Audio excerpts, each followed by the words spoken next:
오늘 우리에게 주신 말씀 역대하 18장 1절부터 11절까지의 말씀입니다.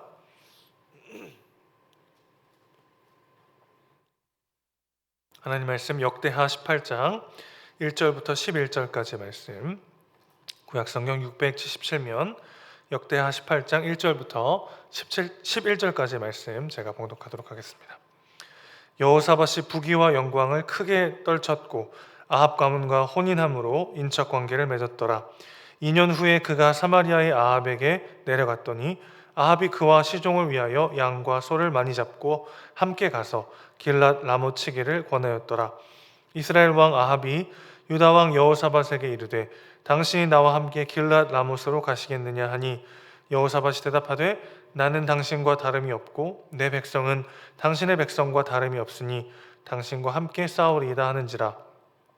여호사밧이 또 이스라엘 왕에게 이르되 청하건대 먼저 여호와의 말씀이 어떠하신지 오늘 물어보소서 하더라. 이스라엘 왕이 이에 선지자 400명을 모으고 그들에게 이르되 우리가 길랏 라못에 가서 싸우랴 말랴 하니 그들이 이르되 올라가소서 하나님이 그 성읍을 왕의 손에 붙이시리이다 하더라. 여호사밧이 이르되 이외에 우리가 물을 만한 여호와의 선지자가 여기 있지 아니하나이까 하니 이스라엘 왕이 여호사밧에게 이르되 아직도 이물라의 아들 미가야 한 사람이 있으니 그로 말미암아 여호와께 물을 수 있으나 그는 내게 대하여 좋은 일로는 예언하지 아니하고 항상 나쁜 일로만 예언하기로 내가 그를 미워하나이다 하더라. 여호사밧이 이르되 왕은 그런 말씀을 마소서 하니라. 이스라엘 왕이 한 내시를 불러 이르되 이물라의 아들 미가야를 속히 오게 하라 하니라. 이스라엘 왕 유다 왕 여호사밧이 왕복을 입고 사마리아 성문 어기 광장에서 각기 보좌에 앉았고 여러 선지자들이 그 앞에서 예언을 하는데 그나아나의 아들 시드기야는 철로 뿔들을 만들어 가지고 말하되 여호와께서 이같이 말씀하시기를 왕이 이것들로 아람 사람을 찔러 진멸하리라 하셨다 하고 여러 선지자들도 그와 같이 예언하여 이르기를 길랏 라못으로 올라가서 승리를 거두소서 여호와께서 그 성읍을 왕의 손에 넘기시리이다 하더라. 아멘. 남유다의 4대 왕이었던 여호사밧은 대대적인 말씀 교육을 통해서 여호와 신앙을 부흥시키고 또 국방을 강화하기도 하였습니다. 그 결과가 오늘 18장 1절에 나와 있는데요. 부귀와 영광을 크게 떨쳤다라고 되어 있습니다. 사실 이 남유다라고 하는 나라는 바람 앞 등불과도 같은 신세였죠. 본래 이스라엘 자체가 지정학적으로 많은 침략을 당할 수밖에 없는 위치에 있었습니다. 북으로는 메소포타미아 문명이 있었고 남으로는 이집트 문명이 있었는데 그 거대 문명 사이에 길목에 자리 잡고 있었기 때문에 끊임없이 그 두 세력을 막아내야 하는 약소국이었죠. 그런데 그마저도 둘로 갈라지게 되었습니다. 게다가 12지파 중에 10개의 지파가 북이스라엘에 속하게 됐고 베냐민과 유다라고 하는 두 지파만으로 이루어진 나라가 남유다였죠.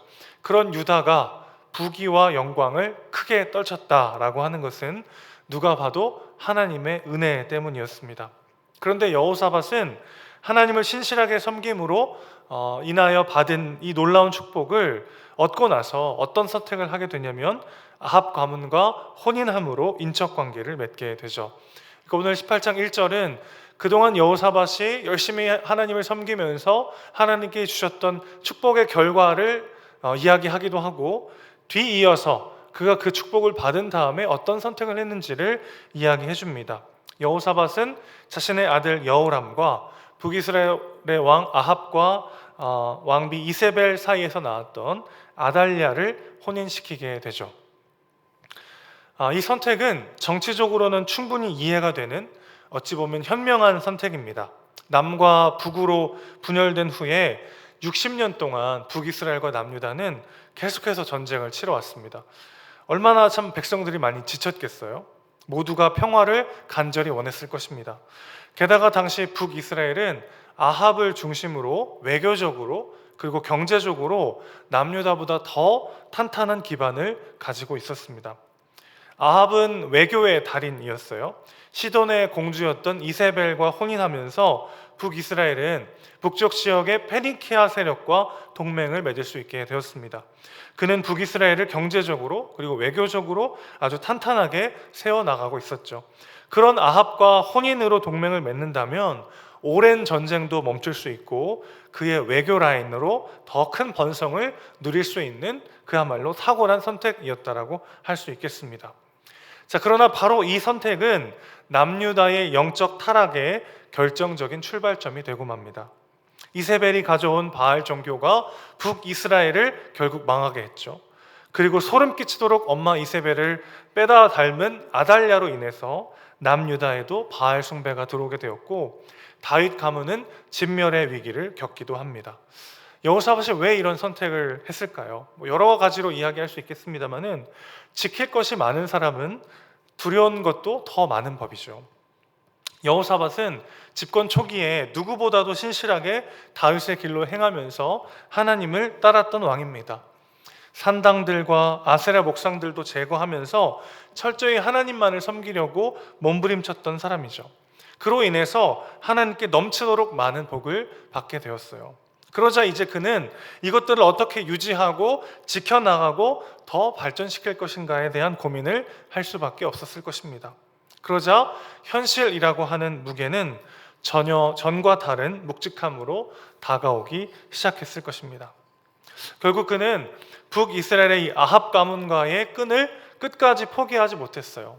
하나님께서 아합 가문을 치시고 아합이 비참하게 죽는 것을 보면서도 나중에 아합이 죽고 난 다음에는 그의 아들이자 역시 심히 악을 행했던 아하시야와 교제하기도 합니다. 삶이 주는 무게와 두려움이 크다는 것은 그만큼 내가 간절히 지키고자 하는 것이 있음을 반증하는 것일 수 있습니다.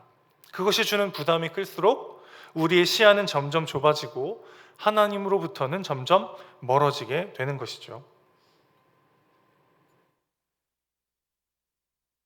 여호사밧은 하나님의 말씀에 신실함으로 하나님의 복을 받아서 부귀와 영광을 누리게 되어놓고 그 다음에는 북이스라엘의 아합 가문과 혼인함으로 그 부귀와 영광을 국가의 안정을 지키려고 하고 있는 것이죠. 그만큼 그에게는 지금 지켜야 할 것들이 생겼고 그것이 너무나도 중요해지고 있는 것이죠. 자, 이런 중요한 것이 있고 그것을 지켜야 한다라는 생각이 들수록 불안과 압박감이 몰려올 수 있죠. 그리고 그 불안함과 압박감을 더 불러일으키는 것은 이러한 마음일 것입니다. 지금까지는 하나님의 은혜였다. 그런데 앞으로는 내 힘으로 이것들을 지키고 헤쳐나가야 된다라는 마음이 새겨질 수 있는 것이죠. 참 놀랍게도 새로운 삶의 국면에 들어가게 되면 새로운 역할과 또 새로운 사람들과의 만남, 또 새로운 자리에 가게 되면 여지없이 이런 마음들이 올라올 때가 참 많이 있습니다.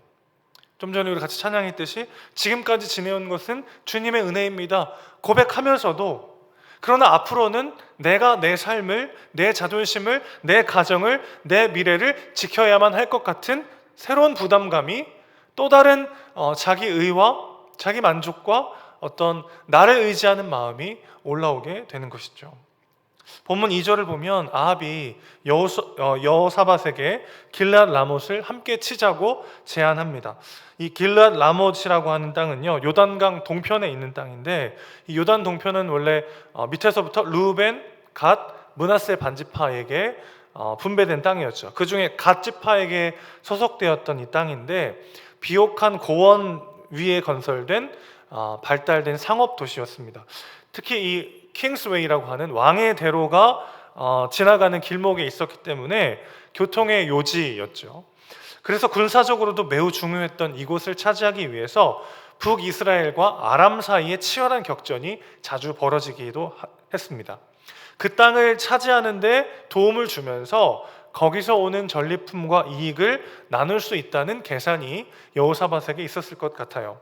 지극히 현실적이고 이성적인 계산이죠. 그러나 그 안에 뭔지 모를 불안함이 있습니다.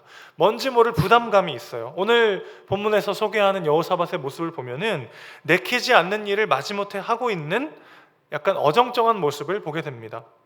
계속해서 이게 정말 하나님의 뜻이 맞는지 선지자들을 통해서 확인하려고 하는 좋은 마음도 있지만, 결국 그게 하나님의 뜻이 아니라는 것을 안 후에도 그는 그 전쟁을 포기하지 못하고 있는 것이죠.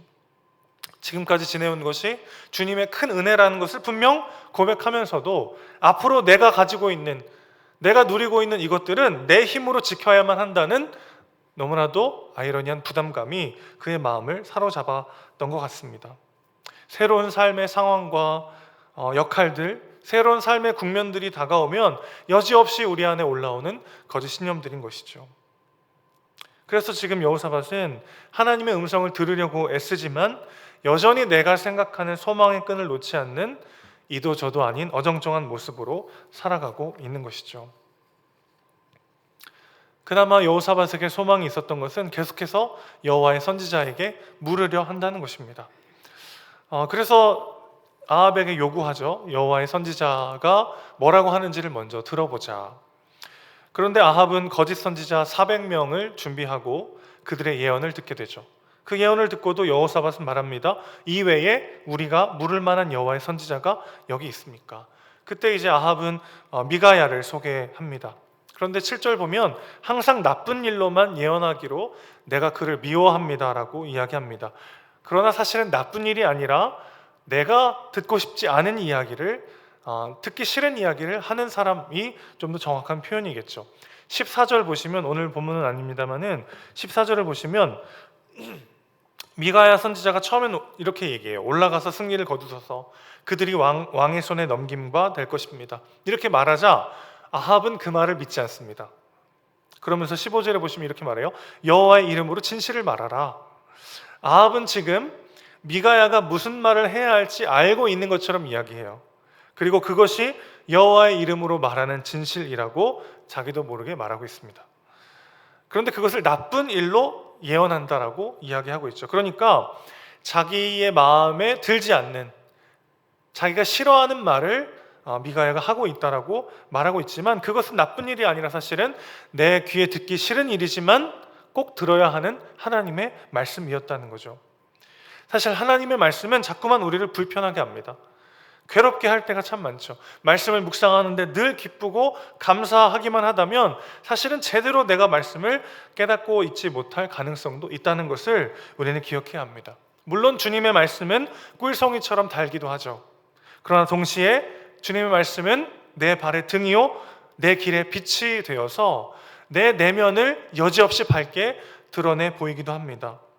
말씀이 때로는 내 안에 있는 거짓된 신념과 여전히 붙잡고 있는 우상들, 하나님과 겸하여 섬기며 타협하고 있는 세상적 가치들을 여지없이 밝혀주는 것이죠.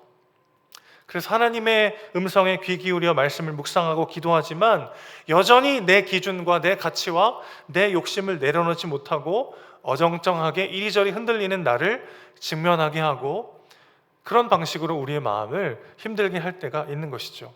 그러나 그 힘듦이 있어야 우리는 산다는 것을 기억하셔야 합니다.